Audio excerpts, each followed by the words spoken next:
It is a big weekend for the Dallas Zoo. They are opening the Koala Walkabout for spring break.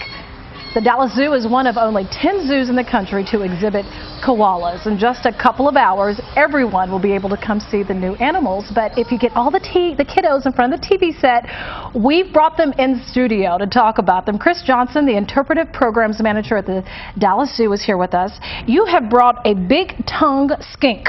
Blue-tongue skink. Blue-tongue skink. Yes. I feel like that's a curse word almost. What is this thing?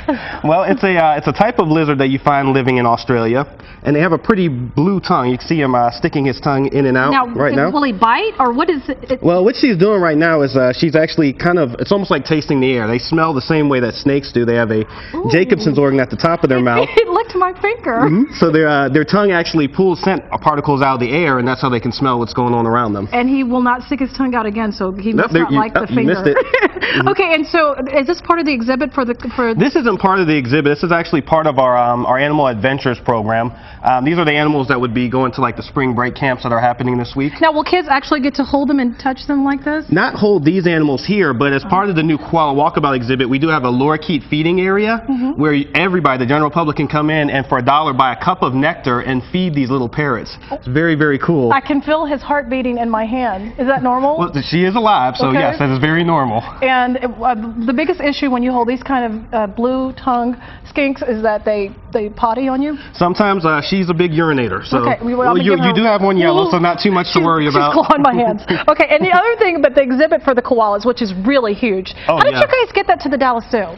Well, it was just negotiations. They came over from San Diego Zoo. Like I said earlier, we're one of 10 countries in the zoo where you can see koalas, and this is the only place in Texas where you can see koalas right now. So really excited to have it open. We've kind of remodeled that whole back area where you saw the kangaroo. Well, where's the location? Emu. So if I come into the Dallas Zoo with my kiddos, where do we look for the exhibit? You go into Zoo North, head up straight past Primate Place, and back where the old Australian Outback is now the whole Koala Walkabout, and that's the lorikeet feeding area, the koala exhibit, which is really cool.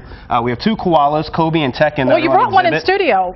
We didn't bring a koala, but we did bring another member of the Australian Outback. Oh, I thought this was, that's a big difference from a koala. That's a big difference, but they are both marsupials. That's interesting because a lot of people think koalas are bears, but they're closely related more so to Exactly, marsupials. they're not bears at all. They are marsupials. So they have a very short time that they actually are in mom, like we would be developing, and then they spend most of their time developing inside of mom's pouch. Okay, and so what is this and why is she bundled up in a blanket? Is that because she's a baby? Well, yes, this is an 8-month-old red kangaroo. And of course, in the wild, she'd be hanging out inside of mom's pouch. Well, to bring her to studio, instead of bringing mom, we actually have a little pouch here that she can hang out in, and so she's very comfortable inside of this type of. Can we put her up here so she can jump and we can see her do all that kind of stuff? Well, she might go jumping around the studio. Let's see it. Let's see it. And then you would have to try to catch her. Oh, come on, let's do it. That makes great TV. We can see if she wants to come out. Let me see. We'll bring her over here. And then we have We're running out of time, Chris. Come on. Okay. Well, the exhibit is opening today, so you'll be able to see red kangaroo. You'll be able to see the koalas, of course, which are really cool. And the whole exhibit is sponsored by Kimberly-Clark Corporation. Okay. But we definitely want everybody to come out and see it. Again, the only place in Texas that you can see. I don't think she's going to. I'm not going to let her jump too much. I want her to jump. Come on. This is live TV. How about feed? Okay, no, let's jump. Let's jump. Okay, how about if I jump? We're going to jump to commercial break. Let's see if I can get the koala to jump. We'll be right back. Come on, let's go for it. Let's go. There you go. She's dropping something. Oh.